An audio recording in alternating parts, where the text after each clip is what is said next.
നമസ്കാരം. മാന്യ പ്രേക്ഷകർക്ക് ജ്യോതിഷവിധിയിലേക്ക് സ്വാഗതം.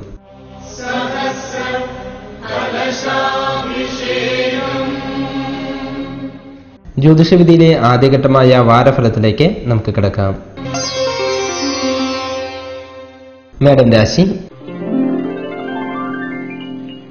അശ്വതിയും ഭരണിയും കാർത്തിക നക്ഷത്രത്തിന്റെ ആദ്യ കാൽഭാഗവും ഉൾച്ചേർന്നിരിക്കുന്നതായ മേടം രാശിക്കാർക്ക് ഈ വാരം വരുമാനത്തിന് തടസ്സങ്ങൾ ഉണ്ടാകില്ലെങ്കിൽ കൂടി സാമ്പത്തികമായി ക്ലേശം അനുഭവപ്പെടും. വിദ്യാർത്ഥികൾക്കും ഉദ്യോഗസ്ഥർക്കും ഗുണപ്രദമായിരിക്കുന്ന സമയമാണ്. തൊഴിൽപരമായി ബുദ്ധിമുട്ടുകൾ അനുഭവിക്കാൻ ഇടയുണ്ട്. മനക്ലേശം, ബന്ധുജന വിരോധം, വഞ്ചന എന്നിവയാലും വിഷമിക്കാൻ ഇടയുണ്ട്. ആരോഗ്യപരമായി ശ്രദ്ധിക്കണം. വിദേശത്തിൽ ജോലി അനുഷ്ഠിക്കുന്ന വ്യക്തികൾക്ക് അലച്ചിലിന് സാധ്യത വളരെ കൂടുതലായി കാണുന്നുണ്ട്. ദോഷപരിഹാരാർത്ഥമായി ശാസ്താവിങ്കൽ നീരാജനം വഴിപാട് നടത്തി പ്രാർത്ഥിച്ചു വരുന്നത് ഗുണം ചെയ്യും. ഇടവം രാശി. കാർത്തിക നക്ഷത്രത്തിന്റെ അവസാന മുക്കാൽ ഭാഗവും രോഹിണിയും മകീരം നക്ഷത്രത്തിന്റെ ആദ്യ പകുതിയും ഉൾച്ചേർന്നിരിക്കുന്നതായ ഇടവം രാശിക്കാർക്ക് ഈ വാരം തൊഴിൽ മേഖലകളിലും മറ്റും മെച്ചപ്രദമായ മാറ്റങ്ങൾ കൈവരുത്തുവാൻ കഴിയും. ശാരീരിക ക്ലേശങ്ങൾ കുറയുകയും കുടുംബസുഖം ഉണ്ടാവുകയും ഫലമാണ്. വീട്ടമ്മമാർക്കും ഉദ്യോഗസ്ഥരായ സ്ത്രീകൾക്കും ഗുണപ്രദമാണ്.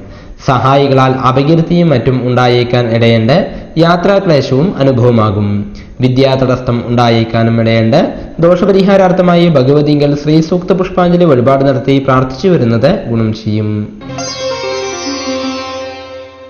മിഥുനം രാശി. മകീരം നക്ഷത്രത്തിന്റെ അവസാന പകുതിയും തിരുവാതിരയും പുണർദം നക്ഷത്രത്തിന്റെ ആദ്യ മുക്കാൽ ഭാഗവും ഉൾച്ചേർന്നിരിക്കുന്നതായ മിഥുനം രാശിക്കാർക്ക് ഈ വാരം തൊഴിലിൽ നിന്നുമുള്ള ആദായങ്ങൾ വർദ്ധിക്കും. ഭാഗ്യാനുഭവങ്ങൾ കൈവരികയും സജ്ജന ബഹുമാന്യത സിദ്ധിക്കുകയും ഫലമാണ്. പുതിയ പ്രവർത്തനങ്ങളൊക്കെ തുടക്കം കുറിക്കുവാൻ കഴിയും. കുടുംബത്തിൽ അസ്വസ്ഥതയും ദാമ്പത്യ ക്ലേശവും പ്രകടമാകും. ആരോഗ്യാവസ്ഥ ശ്രദ്ധിക്കണം. ആശുപത്രിവാസം ഒരുപക്ഷെ വേണ്ടിവന്നേക്കാം. ദോഷപരിഹാരാർത്ഥമായി ശ്രീകൃഷ്ണ ക്ഷേത്രത്തിൽ തുളസിമാല വഴിപാട് നടത്തി പ്രാർത്ഥിച്ചു വരുന്നത് ഗുണം ചെയ്യും. കർക്കിടകം രാശി. പുണർദം നക്ഷത്രത്തിന്റെ അവസാന കാൽഭാഗവും പൂയവും ആയില്യം നക്ഷത്രവും ഉൾച്ചേർന്നിരിക്കുന്നതായ കർക്കിടകം രാശിക്കാർക്ക് ഈ വാരം സാമ്പത്തികമായി നിലനിന്നിരുന്ന ബുദ്ധിമുട്ടുകൾ മാറിക്കിട്ടും. തൊഴിൽ ഗുണദോഷ മിശ്ര രീതിയിൽ മുന്നോട്ട് നീങ്ങും. കുടുംബത്തിലെ അസ്വസ്ഥതകൾ നീങ്ങി ഗുണമുണ്ടാകുവാൻ ഇടയുണ്ട്. വിദ്യാർത്ഥികൾക്കും ചികിത്സാ രംഗത്തുള്ളവർക്കും ഗുണാനുഭവം പൊതുവെ കുറവായിരിക്കും. ശിരോരോഗം, പ്രമേഹം എന്നിവയാൽ വിഷമങ്ങൾ അനുഭവിക്കാനും ഇടയുണ്ട്. ദോഷപരിഹാരാർത്ഥമായി ശിവങ്കിൽ ആയുസൂക്ത പുഷ്പാഞ്ജലി വഴിപാട് നടത്തി പ്രാർത്ഥിച്ചു വരുന്നത് ഗുണം ചെയ്യും. ചിങ്ങം രാശി. മകം, പൂരം, ഉത്രം നക്ഷത്രത്തിന്റെ ആദ്യ കാൽഭാഗം എന്നീ നക്ഷത്രങ്ങൾ ഉൾച്ചേർന്നിരിക്കുന്നതായ ചിങ്ങം രാശിക്കാർക്ക് ഈ വാരം അരക്ഷിതാവസ്ഥ പൊതുവെ അനുഭവമാകും. തൊഴിൽ വിഷമതയും സാമ്പത്തിക ക്ലേശവും വിഷമിപ്പിക്കും. വിദ്യാർത്ഥികൾക്കും അധ്യാപകർക്കും ഗുണപ്രദം. ശ്രദ്ധാപുരസരം കാര്യങ്ങൾ തീരുമാനിക്കണം. കുടുംബത്തിൽ കലഹവും വിഷമവും ഉണ്ടാകും. അപകീർത്തി ഉണ്ടാകുവാനും സാധ്യത വളരെ കൂടുതലായുണ്ട്. പുതിയ സംരംഭങ്ങളൊക്കെ ഇറങ്ങിത്തിരിക്കും. ദോഷപരിഹാരാർത്ഥമായി വിഷ്ണുവെങ്കിൽ പുരുഷ സൂക്ത പുഷ്പാഞ്ജലി വഴിപാട് നടത്തി പ്രാർത്ഥിച്ചു വരുന്നത് ഗുണം ചെയ്യും. കന്നിരാശി. ഉത്രം നക്ഷത്രത്തിന്റെ അവസാന മുക്കാൽ ഭാഗവും അത്തവും ചിത്രാ നക്ഷത്രത്തിന്റെ ആദ്യ പകുതിയും ഉൾച്ചേർന്നിരിക്കുന്നതായ കന്നിരാശിക്കാർക്ക് ഈ വാരം ദാമ്പത്യ സൗഖ്യം, വാക്ചാതുര്യം എന്നിവ പ്രകടമാകും. കർമ്മരംഗത്തെ ശത്രുതയും തടസ്സങ്ങളും അനുഭവപ്പെടുമെങ്കിൽ കൂടി ധനപരമായി അത് വലിയ രീതിയിൽ ദോഷം ചെയ്യില്ല. വിഷമകരമായ സംഭവങ്ങൾ ഉണ്ടായേക്കാൻ ഇടയുണ്ട്. വിദ്യാതടസ്സം, ഭയം എന്നിവയും അനുഭവമാകും. ആരോഗ്യപരമായും കുടുംബപരമായും അത്ര കണ്ട് ഗുണപ്രദമല്ല. ദോഷപരിഹാരാർത്ഥമായി ഭഗവതിങ്കൽ ലളിതാ സഹസ്രനാമ അർച്ചന വഴിപാട് നടത്തി പ്രാർത്ഥിച്ചു വരുന്നത് ഗുണം ചെയ്യും. തുലാം രാശി. ചിത്രാ നക്ഷത്രത്തിന്റെ അവസാന പകുതിയും ചോതിയും വിശാഖം നക്ഷത്രത്തിന്റെ ആദ്യ മുക്കാൽ ഭാഗവും ഉൾച്ചേർന്നിരിക്കുന്നതായ തുലാം രാശിക്കാർക്ക് ഈ വാരം കർമ്മരംഗം വലിയ തടസ്സമില്ലാതെ മുന്നോട്ട് പോകുമെങ്കിലും സാമ്പത്തിക ക്ലേശം പ്രതീക്ഷിക്കാം. കൊടുക്കൽ വാങ്ങലുകളിൽ ശ്രദ്ധ പുലർത്തുന്നത് നല്ലതാണ്. കുടുംബത്തിൽ കലഹാന്തരീക്ഷം നിലനിൽക്കും. ആരോഗ്യാവസ്ഥ മോശമാകാതെ ശ്രദ്ധിക്കണം. ഇരുചക്ര വാഹനക്കാരും വളരെയധികം ശ്രദ്ധിക്കേണ്ടതായുണ്ട്. വിലപിടിപ്പുള്ള സാധനങ്ങൾ കൈമോശം വരുവാനും ഇടയുണ്ട്. ദോഷപരിഹാരാർത്ഥമായി ശാസ്താവെങ്കിൽ ഹരിഹര സൂക്താർച്ചന വഴിപാട് നടത്തി പ്രാർത്ഥിച്ചു വരുന്നത് ഗുണം ചെയ്യും. വൃശ്ചികം രാശി. വിശാഖം നക്ഷത്രത്തിന്റെ അവസാന കാൽഭാഗവും അനിഷവും തൃക്കേട്ട നക്ഷത്രവും ഉൾച്ചേർന്നിരിക്കുന്നതായ വൃശ്ചികം രാശിക്കാർക്ക് ഈ വാരം തൊഴിലിൽ ഗുണാഭിവൃദ്ധി ഉണ്ടാകും. പുതിയ കാര്യങ്ങൾ നടപ്പിലാക്കാൻ കഴിയും. ധനപരമായി വലിയ രീതിയിൽ ദോഷമില്ല. വസ്തു വാഹന സംബന്ധമായും വാരം ഗുണം ചെയ്യും. വിശ്വാസ വഞ്ചനയ്ക്ക് സാധ്യത വളരെയധികം കൂടുതലായുള്ളതിനാൽ എല്ലാ കാര്യങ്ങളും ശ്രദ്ധാപുരസരം തീരുമാനങ്ങൾ എടുക്കണം. യാത്രകൾ പരമാവധി കുറയ്ക്കുവാൻ ശ്രമിക്കണം. ദോഷപരിഹാരാർത്ഥമായി ഗണപതിങ്കൽ ദർശനം നടത്തി പ്രാർത്ഥിച്ചു വരുന്നത് ഗുണം ചെയ്യും. ധനുരാശി.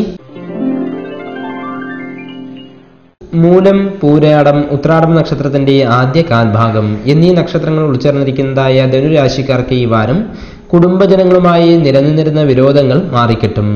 വാരത്തിന്റെ തുടക്കം കാര്യവിജയം, ശ്രേയസ് എന്നിവ അനുഭവമാകും. തൊഴിലിൽ കാര്യമായ മാറ്റങ്ങൾ ഉണ്ടാവുകയും ധനാഭിവൃദ്ധി കൈവരികയും ഫലമാണ്. ദാമ്പത്യ ക്ലേശവും സന്താന ക്ലേശവും ഉണ്ടായേക്കാൻ ഇടയുണ്ട്.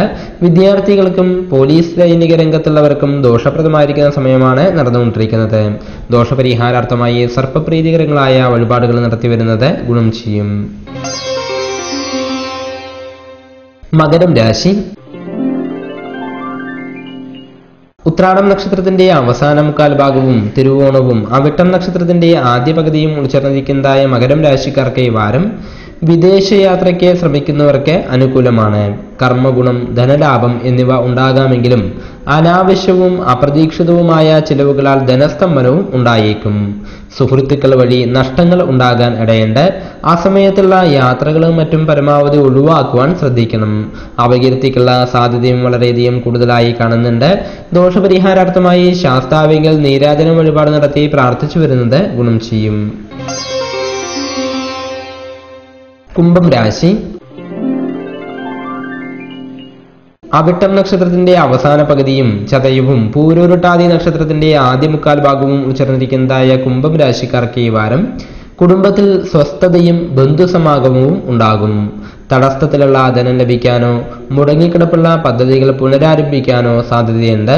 മേലാധികാരികളുടെ അപ്രീതിയും സഹപ്രവർത്തകരുടെ അനിഷ്ടവും മനോവിഷമതയിൽ കൊണ്ടെത്തിക്കും. അനാവശ്യമായ ഭയം, ഉത്കണ്ഠ എന്നിവ ഒഴിവാക്കുവാൻ പ്രത്യേകമായി ശ്രദ്ധിക്കേണ്ടതായുണ്ട്. ദോഷപരിഹാരാർത്ഥമായി ശിവങ്കിൽ പിൻവളക്ക്, ഇളനീർധാര എന്നീ വഴിപാടുകൾ നടത്തി പ്രാർത്ഥിച്ചു വരുന്നത് ഗുണം ചെയ്യും. മീനം രാശി. പൂരുരുട്ടാതി നക്ഷത്രത്തിന്റെ അവസാന കാൽഭാഗവും ഉത്രട്ടാതിയും രേവതി നക്ഷത്രവും ഉൾച്ചേർന്നിരിക്കുന്നതായ മീനം രാശിക്കാർക്ക് ഈ വാരം കർമ്മമേഖലകളിൽ തടസ്സവും ബുദ്ധിമുട്ടും അനുഭവിക്കുമെങ്കിലും ധനപരമായി വലിയ രീതിയിൽ ദോഷം ചെയ്യില്ല. ശ്രദ്ധയോടുകൂടി നീങ്ങേണ്ട സമയമാണ്.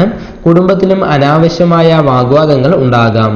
വിദ്യാർത്ഥികൾക്കും കാർഷിക രംഗത്തുള്ളവർക്കും പൊതുവെ ഗുണഫലം കുറവായിരിക്കും. മാതൃപിതൃജന ദുഃഖവും മനക്ലേശവും അനുഭവമായേക്കും. ദോഷപരിഹാരാർത്ഥമായി ശ്രീകൃഷ്ണ ക്ഷേത്രത്തിൽ ദർശനം നടത്തി പ്രാർത്ഥിച്ചു വരുന്നത് ഗുണം ചെയ്യും.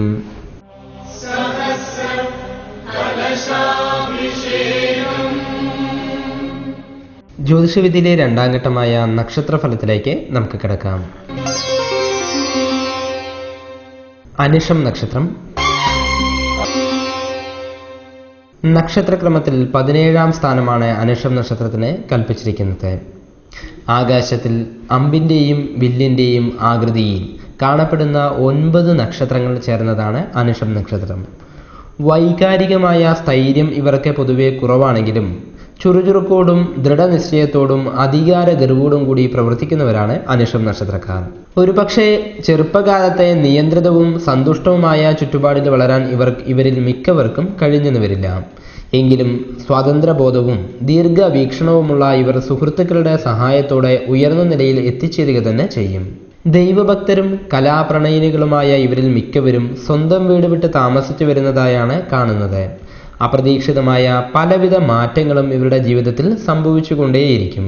നല്ല അച്ചടക്കത്തോടുകൂടി ഏത് കാര്യവും ശരിയായി കൈകാര്യം ചെയ്യാനുള്ള കഴിവും സാമർഥ്യവും ഇവർക്കുണ്ടായിരിക്കും. എന്നാൽ എപ്പോഴും വിഷാദമായ ഒരു ഭാവവും ഇവരിലുണ്ടാകും. ഇതിൻ്റെ കാരണം ജീവിതത്തിൽ ഇവർക്ക് തുടരെ വിഷമസന്ധികൾ വരുന്നതുകൊണ്ടാണ്. ചുരുക്കി പറഞ്ഞാൽ ഇവർക്ക് മനസ്വസ്ഥത വളരെയധികം കുറവായിരിക്കും. ഏതെങ്കിലും നിസാരമായ ഒരു പ്രശ്നമാണ് വന്നതെങ്കിൽ കൂടി അത് ആവർത്തിച്ച് ചിന്തിക്കുകയും സംസാരിക്കുകയും ചെയ്യുന്ന ഒരു സ്വഭാവ വിശേഷവും ഇവർക്കുണ്ട്. ഇങ്ങനെയാണെങ്കിൽ കൂടി ഇവർ വലിയ വൈരാഗ്യ ബുദ്ധികളും സന്ദർഭം കിട്ടുമ്പോൾ ആരോടും പ്രതികാരം ചെയ്ത് തൃപ്തി അടയുന്നവരും ആയിരിക്കും. അതുപോലെ ഏർപ്പെടുന്ന ഏത് കാര്യത്തിനു വേണ്ടിയും വളരെയധികം ബുദ്ധിമുട്ടാനും ഇവർക്ക് മടിയുണ്ടാകില്ല. ഇങ്ങനെ പരിശ്രമശാലികളാണ് ഇവരെങ്കിലും കാര്യാവസാനത്തിൽ എന്തെങ്കിലും തടസ്സമോ കുഴപ്പമോ ഉണ്ടായി കാര്യപരാജയവും മിക്കപ്പോഴും ഇവർക്ക് സംഭവിക്കും. ചുരുക്കി പറഞ്ഞാൽ ഇവരുടെ പ്രയത്നത്തിനുള്ള ഫലപ്രാപ്തി ഇവർക്ക് പൊതുവെ കിട്ടാറില്ല. ബിസിനസ്സുകളിലും ഔദ്യോഗിക വൃത്തിയിലും വളരെയധികം ശോഭിക്കാൻ ഇവർക്ക് കഴിയും. അങ്ങനെ മേലാധികാരികളുടെ പ്രീതിയും മതിപ്പും അനായാസമായി സമ്പാദിക്കാനും ഇവർക്ക് കഴിയും. സഹോദരങ്ങളെ കൊണ്ടോ കുടുംബജനങ്ങളെ കൊണ്ടോ പറയത്തക്ക പ്രയോജനങ്ങളൊന്നും തന്നെ ഇവർക്ക് പൊതുവെ ലഭിക്കാറില്ല. ആരോടും ഒരു ദീർഘകാല സൗഹൃദം പുലർത്താൻ ഇവർക്ക് പൊതുവെ കഴിയാറില്ല. അനിഷം നക്ഷത്രക്കാരുടെ ജീവിതം തന്നെ മിക്കവാറും അനിശ്ചിതത്വവും സ്വതന്ത്രവും ആയിരിക്കും.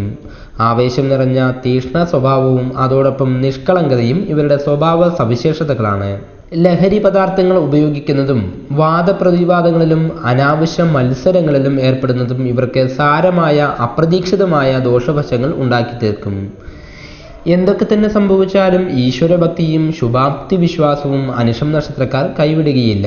പെട്ടെന്നുള്ള തീരുമാനവും ആലോചനാശൂന്യമായ പ്രവൃത്തിയും എന്തും വന്നുകൊള്ളട്ടെ എന്നുള്ള പ്രകൃതവും ഇവരെ അപകടകരങ്ങളായ ഘട്ടങ്ങളിൽ ചെന്ന് എത്തിക്കാറുണ്ട്. പിതാവിനെ കൊണ്ടുള്ള ഗുണം ഇവർക്ക് വളരെ വിരളമായി ലഭിക്കാറുള്ളൂ. പിതാവുമായി അഭിപ്രായ ഭിന്നതയും ഇടയ്ക്കിടെ ഉണ്ടായേക്കാം.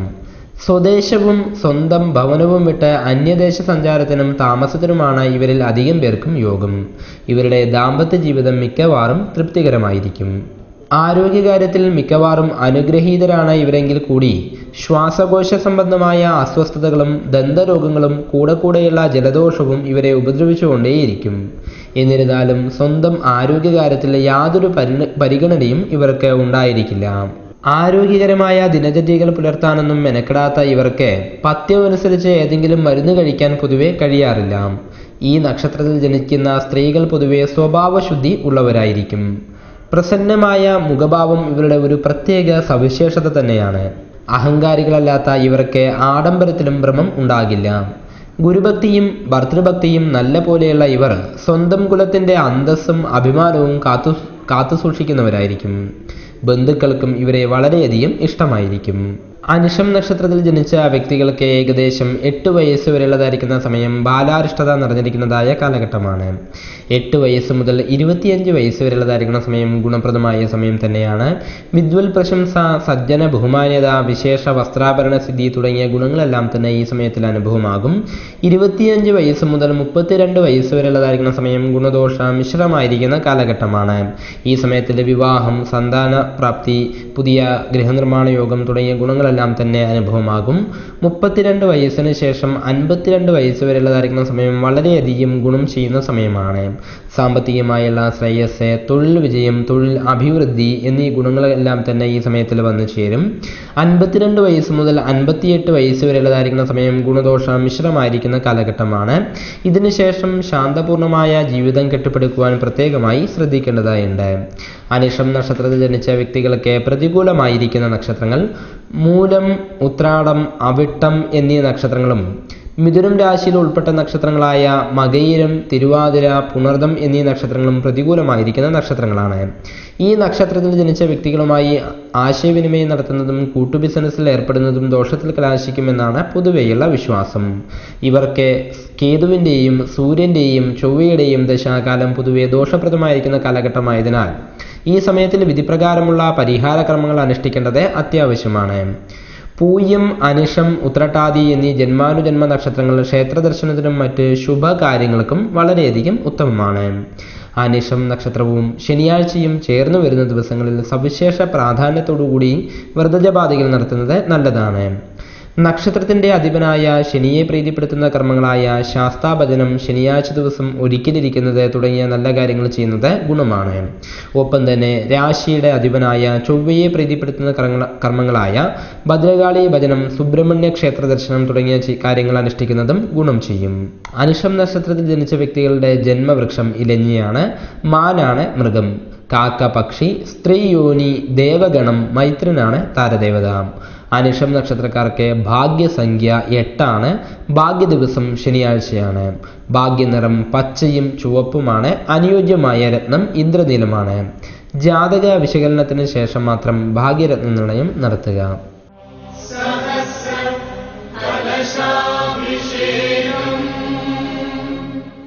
ജ്യോതിഷവിദ്യയിലെ 3ാം ഘട്ടമായ കത്തുകളിലേക്ക് നമുക്ക് കിടക്കാം.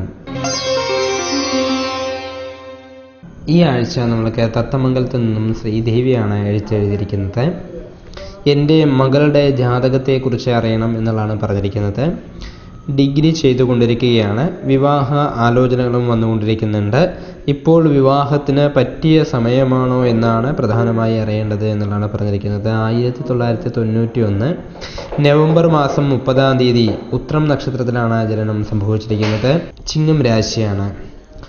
ജാതകപ്രകാരം പ്രധാനമായിട്ടും 2012 സെപ്റ്റംബർ മാസം 4-ാം തീയതി വരെ ചൊവ്വാദശാകാലം പ്രധാനമായും നടന്നുകൊണ്ടിരിക്കുന്നുണ്ട്. 2005 ആരംഭിച്ച ചൊവ്വയുടെ ദശാകാലം ഗുണവും ദോഷവും ഇടകലർന്ന് ചെയ്യുന്ന സമയമായിട്ടാണ് പറയുക. എന്നാൽ കൂടി വിവാഹത്തിന് വലിയ രീതിയിലുള്ള ദോഷങ്ങളൊന്നും തന്നെ പ്രധാനമായിട്ടും പറയുന്നില്ല. ഏഴരശനി സമയ കാലഘട്ടം ഉണ്ടായിരുന്നത് 2011 നവംബർ മാസം 15-ാം തീയതിയോടുകൂടി കഴിഞ്ഞു.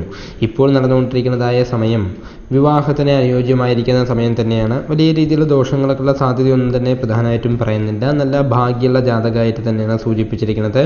വിവാഹത്തിനും അനുയോജ്യമായിരിക്കുന്ന സമയമാണ് ഇപ്പോൾ നടന്നുകൊണ്ടിരിക്കുന്നത്. അതിനാൽ തന്നെ വിവാഹ ആലോചന ചെയ്ത് കഴിഞ്ഞാൽ ഉടൻ തന്നെ വിവാഹം സിദ്ധിക്കാനുള്ള പൂർണ്ണ യോഗം ജാതകപ്രകാരം പ്രധാനമായും പറയുന്നുണ്ട്. അതിനാൽ ഭയത്തിൻ്റെതായിരിക്കുന്ന ആവശ്യകതയില്ല.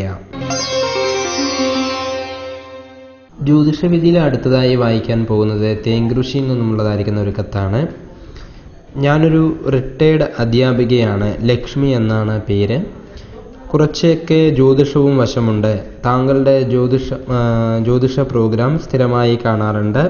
എനിക്ക് പ്രധാനമായി അറിയേണ്ടത് ഇപ്പോൾ ഏകദേശം 1 മാസത്തോളമായി വീട്ടിൽ സന്ധ്യയ്ക്ക് വിളക്ക് വയ്ക്കുമ്പോൾ ദീപത്തിന് തെളിച്ചം കുറവാണ്. പിന്നെ ഇടയ്ക്കിടെ കെട്ട് പോകുകയും വിളക്കിൽ നിന്ന് എണ്ണ പോകുകയും ചെയ്യുന്നുണ്ട്.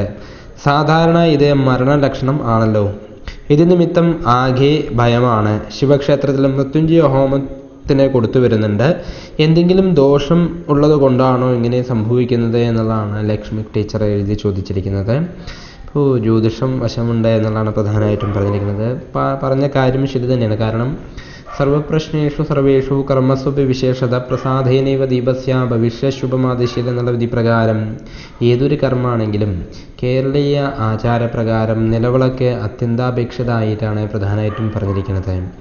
വിളക്കും അതിൽ എണ്ണയും തിരിയും അതിൽ അഗ്നി സംയോഗവും കൂടി ചേരുമ്പോഴാണ് ദീപത്തിന് ദീപത്വം കൈവരുന്നത്. അങ്ങനെയുള്ളതായിരിക്കുന്ന ആ മഹാദേവതാത്മാവായിരിക്കുന്ന ദീപത്തിൻ്റെ ശുഭാശുഭ നിമിത്തങ്ങൾ അവിടെ ആ വീട്ടിൽ താമസിക്കുന്ന വ്യക്തികളുടെ ശുഭവും അശുഭവും അറിയിച്ചു തരുന്ന അല്ലെങ്കിൽ മുൻകൂട്ടി അറിയിച്ചു തരുന്ന ഒരു ഉപാധിയായിട്ടാണ് പ്രധാനമായിട്ടും പറഞ്ഞിരിക്കുന്നത്. ആ വിളക്ക് ശരീരമാണ് എന്നും ആ വിളക്കിലെ എണ്ണ ആരോഗ്യമാണ് എന്നും അതിലുള്ള തിരി മനസ്സായിട്ടും ജ്വാല ആയുസ്സും ആയിട്ടാണ് പ്രധാനമായും കണക്കിലാക്കി എടുക്കുന്നത്.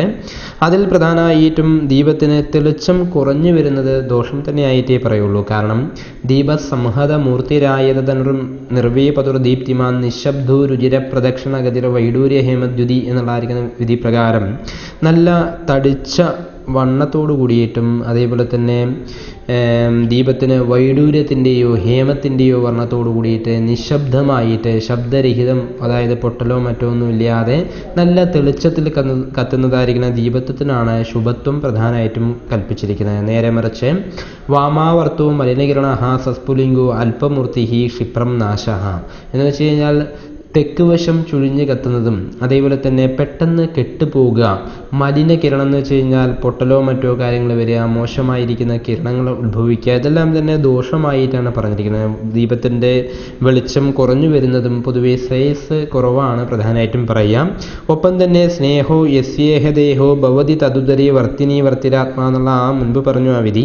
അതിൽ തന്നെ എണ്ണ ചോർന്നു പോകുന്നതും വിളക്കിൽ നിന്ന് അഗ്നി സംയോഗം വിട്ടു പോകുക, അതായത് കെട്ടു പോകുന്നതും ആയുർദോഷത്തിനെ സൂചിപ്പിക്കാറുണ്ട്. പൊതുവെ പ്രശ്നം വയ്ക്കുന്ന സമയത്തിൽ ഇത് സൂചിപ്പിക്കാറുണ്ടെങ്കിലും നിങ്ങൾ ജ്യോതിഷം അറിയുന്ന വ്യക്തിയായിരിക്കുന്നതുകൊണ്ടും നിങ്ങളുടെ വീട്ടിൽ ഇങ്ങനെ ദീപലക്ഷണം നോക്കുന്നുണ്ട് എന്നുള്ളതാണ് പ്രധാനമായിട്ടും കണക്കിലാക്കി എടുക്കേണ്ടത്. അപ്പോൾ അങ്ങനെ വരുമ്പോൾ നിങ്ങൾക്കുള്ള ഒരു പക്ഷേ ഉപാസനയോ മറ്റോ ഉണ്ടെങ്കിൽ നിങ്ങൾക്കുള്ള ഒരു മുൻകൂട്ടിയുള്ള അറിയിപ്പാകാം ഒരു പക്ഷേ ഇത്.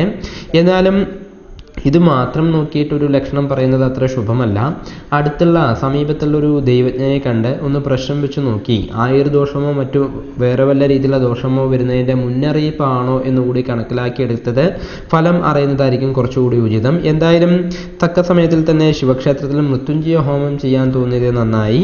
മൃത്യുഞ്ജയ ഹോമം നല്ലതാണ്, ചെയ്യുന്നത് നല്ലതാണ്. നിങ്ങളുടെ നക്ഷത്രമോ മറ്റു കാര്യങ്ങളോ ഒന്നും തന്നെ ഇതിൽ എഴുതി കണ്ടിട്ടില്ല. അതുകൊണ്ട് തന്നെ അതിനെക്കുറിച്ച് പ്രത്യേകിച്ചിട്ട് വല്ല ദോഷങ്ങൾ വരുന്നുണ്ടോ എന്നുള്ളത് പറയുവാൻ പൊതുവെ സാധിക്കുന്നതല്ല. എന്തായാലും ദീപത്തിൻ്റെ ലക്ഷണങ്ങൾ വെച്ച് നോക്കുമ്പോൾ ഈ പറഞ്ഞ ലക്ഷണങ്ങളെല്ലാം ദോഷമായിട്ട് തന്നെ കണക്കിലാക്കിയെടുക്കാൻ നിവൃത്തി പ്രധാനമായിട്ടും കാണുന്നുള്ളൂ. മുൻപ് പറഞ്ഞ പോലെ സമീപത്തുള്ളൊരു ദൈവജ്ഞനെ കണ്ട് പ്രശ്നം എന്താണെന്ന് അറിഞ്ഞതിന് ശേഷം ഉചിതമായുള്ള പ്രതിവിധി ചെയ്യാൻ നോക്കുക. ഭയത്തിൻ്റെ ആവശ്യകതയില്ല. ജ്യോതിഷവിധിയിൽ അടുത്തതായി അടിപ്പിരണ്ടയിൽ നിന്നുമുള്ള മണികണ്ഠൻ്റെ എഴുത്താണ് വായിക്കുന്നത്. ഞാനൊരു ഗോൾഡ് സ്മിത്താണ്. ഇപ്പോൾ ഒരു കമ്പനിയിൽ വർക്ക് ചെയ്യുകയാണ്. അധികം വൈകാതെ തന്നെ തമിഴ്നാട്ടിലൊരു പുതിയ പ്രോജക്റ്റ് ചെയ്യാൻ ഉദ്ദേശിക്കുന്നുണ്ട്. എൻ്റെ സമയപ്രകാരം അതിന് പറ്റിയ സമയമാണോ എന്നറിയണം എന്നുള്ളതാണ് ചോദിച്ചിരിക്കുന്നത്. 28 വയസ്സായി മണികണ്ഠന്. ജാതകപ്രകാരം മകീരം നക്ഷത്രമാണ്. ജാതകപ്രകാരം 21 വയസ്സിന് ശേഷം ഇപ്പോൾ വ്യാഴദശാകാലമാണ് പ്രധാനമായും നടന്നുകൊണ്ടിരിക്കുന്നത്. 21 വയസ്സിന് ശേഷം ആരംഭിച്ചിരിക്കുന്നതായ വ്യാഴദശാകാലം 37 വയസ്സ് വരെ പ്രധാനമായിട്ടും ജാതകപ്രകാരം സൂചിപ്പിക്കുന്നുണ്ട്. ഏറ്റവും അനുയോജ്യമായുള്ള ഗുണപ്രദമായിരിക്കുന്ന സമയമാണ് ഇനിയുള്ളതായിരിക്കുന്ന 9 വർഷത്തോളമുള്ളതായിരിക്കുന്ന വ്യാഴൻ്റെ ദശാകാലം പറഞ്ഞിരിക്കുന്നത്. പുതിയതായിരിക്കുന്ന കാര്യങ്ങൾക്കെല്ലാം തന്നെ പറ്റിയ സമയമാണ്. ജാതകപ്രകാരം ചാരവശാൽ 11ാം ഭാവത്തിൽ വ്യാഴൻ ചലിച്ചുകൊണ്ടിരിക്കുന്നതായ സമയമാണ്. ശനിപ്പഴ സമയ കാലഘട്ടങ്ങൾ എല്ലാം ഉണ്ടായിരുന്നത് കഴിഞ്ഞു. 5ൽ ശനിയും 11ാം ഭാവത്തിൽ വ്യാഴവും നടന്നുകൊണ്ടിരിക്കുന്നതായ സമയത്തിനോടൊപ്പം തന്നെ വ്യാഴദശ എന്നുള്ള ഒരു മഹാഭാഗ്യം കൂടി പ്രധാനമായിട്ടും കൈവന്നിട്ടുണ്ട്. ധർമ്മക്രിയാപ്തി മമരേന്ദ്ര ഗുരുർവിദത്തെ സന്താന സിദ്ധിമവനി പതിപൂജനഞ്ച എന്നുള്ളതായിരിക്കുന്ന ഗുണപ്രകാരം തന്നെ പ്രധാനമായിട്ടും പുതിയ തൊഴിൽപരമായിരിക്കുന്ന സാധ്യതയും ഒപ്പം തന്നെ നല്ല രീതിയിലുള്ള അഭിവൃദ്ധിക്കും എല്ലാം തന്നെ പൂർണ്ണമായിരിക്കുന്ന ഒരു യോഗം ജാതകപ്രകാരം ഇപ്പോൾ സൂചിപ്പിക്കുന്നുണ്ട്. ഈ വ്യാഴൻ്റെ ദശാകാലത്തിൻ്റെ തന്നെ വിവാഹവും സൽസന്താന സിദ്ധിയും എല്ലാം തന്നെ പൂർണ്ണമായും തെളിഞ്ഞു നിൽക്കുന്ന ഒരു സമയമായിട്ടാണ് പറഞ്ഞിരിക്കുന്നത്.